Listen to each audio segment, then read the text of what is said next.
Good evening everyone. I hope कि आप सब घर पर हैं, सेफ हैं और परिवार के साथ समय बिता रहे हैं। किसी ने कहा है कि ज़िंदगी एक कहानी है और हम अपने जीवन में चलते फिरते न जाने कितनी कहानियों से टकराते हैं। फेमस लोगों की कहानियाँ शायद हर कोई जानता है, पर कुछ आम लोगों की कहानियाँ बहुत खास होती हैं। ऐसी एक कहानी आज मैं आपके साथ बांटने जा रही हूँ, जिसका नाम है what is my name.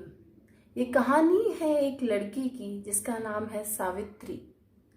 Savitri एक बहुत ही हंसते खेलते और पढ़े लिखे परिवार में पैदा हुई थी। देखते ही देखते उनका जीवन बीता और जब वह जवान हुई तो एक खूबसूरत नौजवान राजेश उन्हें अपनी दुल्हन बनाकर अपने घर ले गया। घर में पैदा पहला कदम रखते हुए राजेश ने सावित्री से कहा कि यह आपका घर है, आप इसे जिस तरह चाहें उस तरह सजाएं। यह बात सावित्री के मन को छू गई। शादी के नए रंगों में सावित्री बहुत खुश थी। उनके लिए छोटी छोटी चीज़ों का, राजेश का उनके लिए तारीफ करना, उनके खाने की, जिस तरह वो घर साफ रखती थी, घर को सजाती थी, उन्हें बहुत अच्छा लगता था। इस तरह दिनचर्या बीती, सालों बीते। कुछ सालों बाद सावित्री न केवल राजेश की पत्नी थी, वह 2 खूबसूरत बच्चों की माँ बन चुकी थी।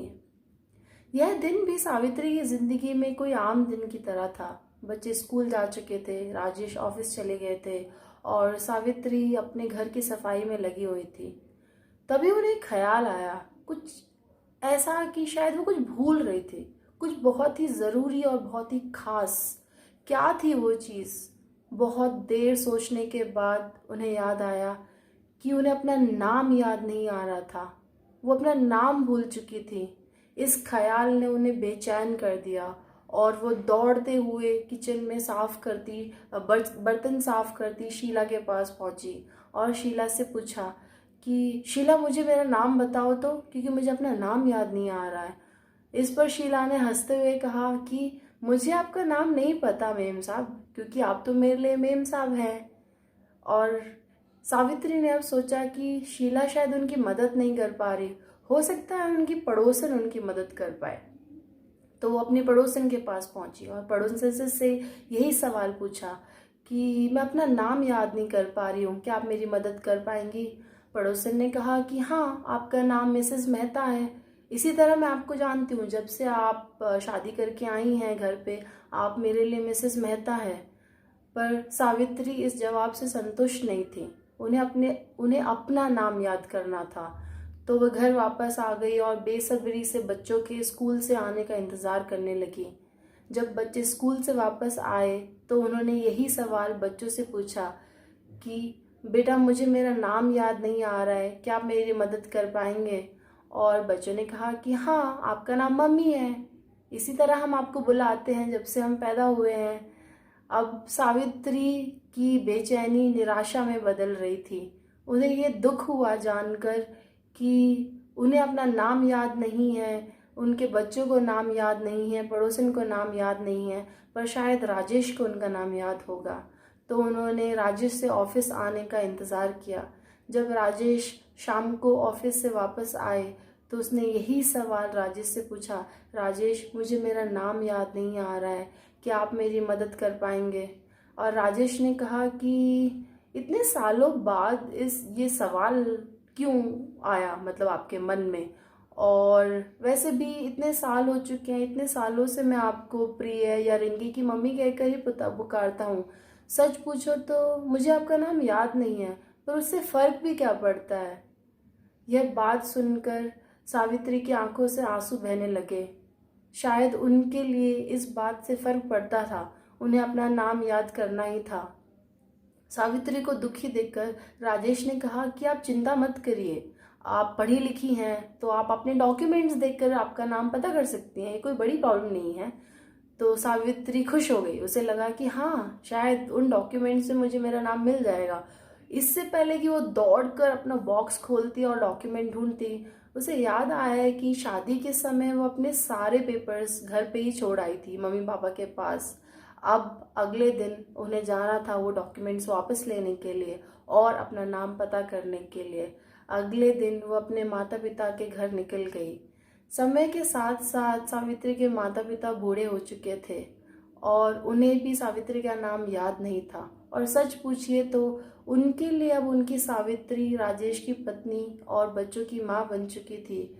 उनके उनके हिसाब से यह सवाल ज़्यादा मायने नहीं रखता था, पर सावित्री के लिए यह सवाल मायने रखता था। उसने पूरे घर में हर जगह अपने डॉक्यूमेंट ढूंढे, पर कहीं कुछ सफलता हासिल नहीं हुई। आखिर में सावित्री के माता पिता ने कहा कि शायद दिवाली के समय सफाई करते हुए वे सारे पुराने कागजात कबाड़ में चले गए। यह सुनकर सावित्री रोने लग गई। उन्हें लगा कि शायद अब जिंदगी भर वे कभी अपना नाम याद नहीं कर पाएंगी, कभी जान नहीं पाएंगी कि उनका नाम क्या है। एक दुखी मन लेकर वे अपने माता पिता से अलविदा कहते हुए घर से निकली। घर से थोड़ी दूर जाने पर ही उन्हें कोई आवाज़ सुनाई दी, जैसे कि कोई पीछे से पुकार रहा था। पीछे से एक आवाज़ आई जो यूं कहती थी, सावित्री सावित्री सावित्री रुको। इतने सालों बाद अपना नाम सुनकर सावित्री की सांस में सांस आ गई। उनके चेहरे पर वो खुशी थी कि इतने सालों बाद किसी ने उन्हें अपना नाम याद दिलाया था। कोई था जो आज भी सावित्री को सावित्री की तरह जानता था। उन्होंने पीछे पलट कर देखा तो एक उन्हीं की उम्र की एक महिला उनकी तरफ दौड़ी चली आ रही थी। और जिस तरह वो उनसे मिली, उन्होंने पूछा कि वे कौन है और उन्हें उनका नाम कैसे याद है।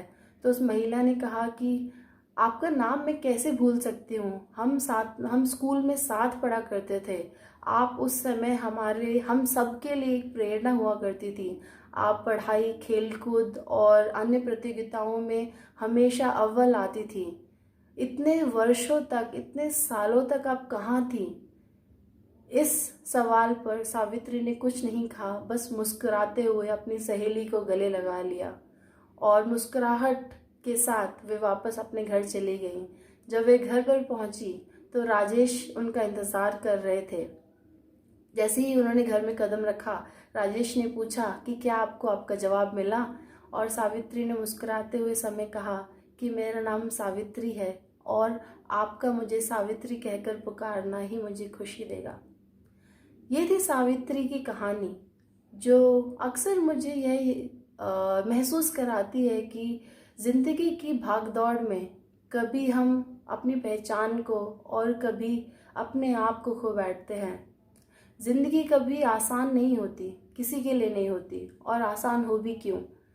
कहते हैं कि मुश्किल चीज़ें हमें बेहतर बनाती हैं, पर यही कहानी हमें ये भी एहसास दिलाती है कि अगर जिंदगी में कुछ है जिसे आप ढूंढ रहे हैं, आपकी पहचान या अपने आप को अगर आप भूल चुके हैं, तो कोई भी पड़ाव दूर नहीं होता और देर नहीं होता। अगर किसी चीज़ की ज़रूरत होती है तो सिर्फ शुरुआत करने की। अगर आपने अपनी ज़िंदगी में अपनी पहचान, अपने आप को या कोई चीज़ जो आपके लिए बहुत मायने रखती थी उसे खो दिया है, तो आप आज ही फिर से शुरुआत कर सकते हैं। अगर ये कहानी आपको अच्छी लगी तो अपने दोस्तों के साथ शेयर करिए। हो सकता है कि किसी को इस कहानी की ज़रूरत हो अपने जीवन में एक नई शुरुआत करने के लिए। Good night.